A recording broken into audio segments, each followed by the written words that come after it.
28 फेब्रुवारीला इराणवर झालेल्या surgical strike नंतर असं वाटत होतं की इराणमध्ये अमेरिका जी आहे ती क्रांती घडवून आणेल किंवा सत्तापलट होईल. इराणचे जवळजवळ बरेचसे लीडर जे आहेत ते अमेरिकेकडून मारले गेले, ज्यात आयातुल्ला अली खामेनी जे इराणचे सर्वोच्च नेते होते, सुप्रीम लीडर होते, ते देखील मारले गेले. त्याचबरोबर अली लॅरिजानी जे इराणच्या सर्वोच्च राष्ट्रीय सुरक्षा परिषदेचे सचिव आणि माजी संसदाध्यक्ष होते, ते 17 मार्च 2026 रोजी एका इस्रायली हल्ल्यामध्ये त्यांचा देखील मृत्यू झाला. प्रमुख लष्करी कमांडर IRGCचे सशस्त्र दलाचे मोहम्मद पाकपूर हे देखील मारले गेले. इस्लामिक रेव्होल्युशनरी गार्ड्स कॉर्प्सचे सरसेनापती अब्दुल रहीम मोसवी जे इराणच्या सशस्त्र दलाचे चीफ ऑफ स्टाफ होते, ते देखील मारले गेले. अली रेजा तांगसिरी हे देखील मारले गेले. 1 महिना होऊन गेलेला आहे. आता एवढे सगळे लीडर मारल्याच्या नंतर सुद्धा इराण डगमगलेला नाही, इराण मागे हटायला तयार नाही. उलट आता इराण अमेरिकेला अटी घालत आहे आणि अमेरिकेला मागे ढकलत आहे.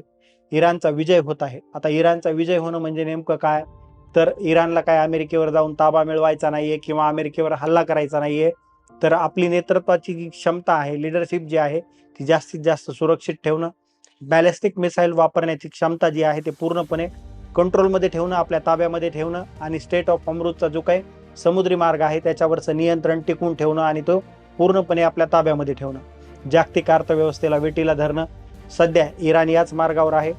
डोनाल्ड ट्रम्प जे आहेत ते सध्या द्विधा मनस्थितीमध्ये आहेत. ट्रम्प हे युद्ध थांबवण्यासाठी उतावीळ झालेले आहेत. ते कधी शांततेचा प्रस्ताव देतात तर कधी इराणला धमकावतात.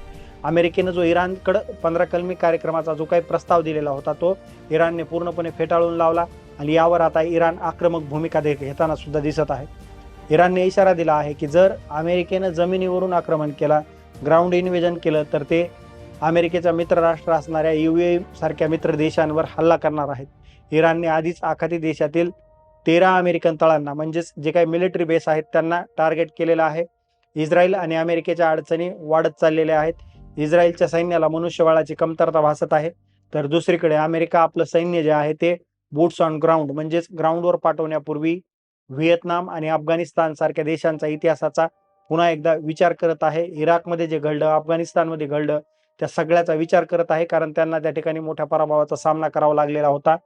जागतिक परिणाम या युद्धामुळे काय घडलेले आहेत, तर रशियाचा तेलाचा जो महसूल आहे तो वाढलेला आहे. रशियाच्या तेलावर जे काही अमेरिकेनं सँक्शन घातलेले होते, अमेरिकेला ते देखील उठावे लागले होते. इतकंच काय, तर इराणवरच्या तेलाचे सँक्शन सुद्धा, जे समुद्रामध्ये तेल होतं त्याच्यावरले सँक्शन सुद्धा उठवावे लागलेले होते. तर चीन या सगळ्यामध्ये अमेरिकेच्या क्षमतेचा अभ्यास करत आहे, जेणेकरून भविष्यामध्ये तैवानवर ताबा मिळवण्यासाठी त्याला मदत होईल. आता भारतातही पेट्रोल डिझेलच्या किमती वाढत आहेत किंवा वाढण्याची शक्यता आहे. अमेरिकेच्या वर्चस्वाला धोका या युद्धामुळे निर्माण होऊ शकतो. युद्ध असत लांबलं किंवा अमेरिका मागे हटली तर अमेरिकेची नाचक्की होऊ शकते. अमेरिकेचं जे पेट्रोल डॉलर आहे, अमेरिकेच्या पेट्रोल डॉलरचं जे काही महत्त्व आहे ते देखील कमी होऊ शकतं. आखाती देश सुरक्षेसाठी येणाऱ्या काळामध्ये रशिया आणि चीनकडे वळतील आणि इराण जो आहे तो आपली अण्वस्त्र क्षमता जी आहे ते वेगाने वाढवेल. हमास, हिजबुल्ला यासारख्या ज्या काही गट आहेत ते पुन्हा प्रबळ होतील. इराणची भौगोलिक स्थिती इराकपेक्षा जो आहे तो 4 पट मोठा असून तिथं डोंगराळ भाग आहे. डोंगराळ भाग जो आहे इराणमध्ये जास्त आहे, त्यामुळं तिथं जमिनीवरून लढणं, युद्ध करणं हे अमेरिकेसाठी अत्यंत कठीण आहे आणि ते अमेरिकेसाठी जीवघेणं देखील ठरू शकतं. आता या सगळ्याचा निष्कर्ष काय निघतो, तर हे युद्ध इस्रायलला जे आहे ते हे युद्ध संपवायचं नाहीये, कारण त्याच्या अस्तित्वाचा प्रश्न आहे. पण ट्रम्प आता अशा कचाट्यामध्ये अडकलेले आहेत की मागं हटलं तर अमेरिकेची नाचक्की होईल आणि पुढं गेलं तर अमेरिकेला जे आहे तर प्रचंड मोठं नुकसान देखील सोसावं लागू शकतं. अमेरिकेनं मध्य पूर्वेतील म्हणजेच मिडल ईस्टमध्ये अतिरिक्त 10,000 सैनिक पाठवण्याची तयारी केली असल्याचं सांगण्यात येत आहे. आता याला प्रतिउत्तर म्हणून इराणने देखील तब्बल 10 लाख सैनिकांची फौज उभी करत असल्याची माहिती समोर येत आहे. आता या सगळ्यामध्ये भौगोलिक परिस्थिती सुद्धा जी आहे ती खूप महत्त्वाची आहे. इराणची भौगोलिक परिस्थिती खूप वेगळी आहे. इराणला इराणमध्ये जाऊन पराभूत करणं खूप कठीण आहे आणि ते असण्याचं कारण म्हणजे तिथली भौगोलिक रचना. कारण तिथं झेग्रॉसची पर्वतरांग आहे.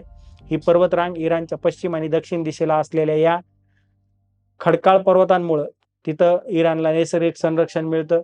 1980च्या दशकामध्ये सद्दाम हुसेननं देखील या पर्वतरांगामुळेच इराणवर त्याला विजय मिळवता आलेला नव्हता.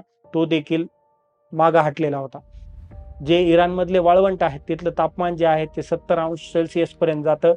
तिथं युद्ध करणं हे कोणत्याही सैन्यासाठी अत्यंत धोकादायक म्हणजेच आव्हानात्मक ठरू शकतं.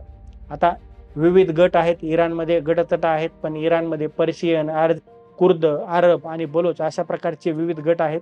जरी त्यांच्यात अंतर्गत मतभेद असले तरी बाहेरील देशाने हल्ला केल्याच्या नंतर ते सर्व एकत्र येतात, असा त्यांचा इराणचा इतिहास देखील आहे. आता इराण एकटा लढत नाहीये, प्रॉक्सी वॉर्सची परिस्थिती आहे. इराण एकटा लढत नाही, तर त्याच्यासोबत लेबनॉनमधील हिजबुल्लाह, येमन, हुती बंडखोर जे आहेत ते इराणच्या बाजूने उभे आहेत. हुती बंडखोर जे आहेत ते रेड सी म्हणजे लाल समुद्राचा मार्ग जो आहे तो अमेरिकेसाठी रोखून धरू शकतात, अमेरिकेच्या नौदलाला अडचणीमध्ये आणू शकतात, ते अमेरिकेसाठी मोठी अडचण ठरू शकतात.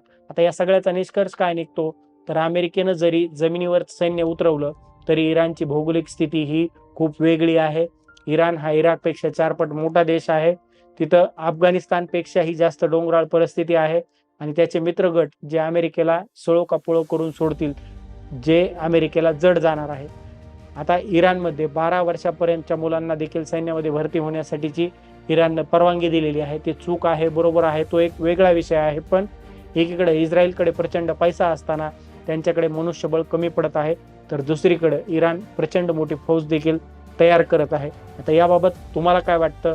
अमेरिका खरंच ग्राउंड इन्व्हेजन करेन का आणि ते अमेरिकेला सोपं जाणार आहे का? कारण की इराणमध्ये जी झेग्रॉस पर्वतरांग आहे ती अत्यंत दुर्मिळ आहे आणि त्यामुळं आतापर्यंत इराणचा देखील इतिहास आहे की इराणवर कोणाला राज्य करता आलेलं नाही. इराणवर तसं जर बघायला गेलं तर ते अवघड जातं आणि अमेरिकेला सुद्धा या परिस्थितीचा सामना करावा लागणार आहे आणि इराण जो आहे तो अमेरिकेला सोळो की पोळो करून सोडल्याशिवाय राहणार नाही. येणाऱ्या काळामध्ये अमेरिका काय भूमिका घेतं हे सुद्धा आपल्याला बघणं महत्त्वाचं ठरणार आहे. तर याबद्दल तुम्हाला काय माहिती आहे? हा व्हिडिओ तुम्हाला कसा वाटला ते कमेंट बॉक्समध्ये कमेंट करून नक्की सांगा.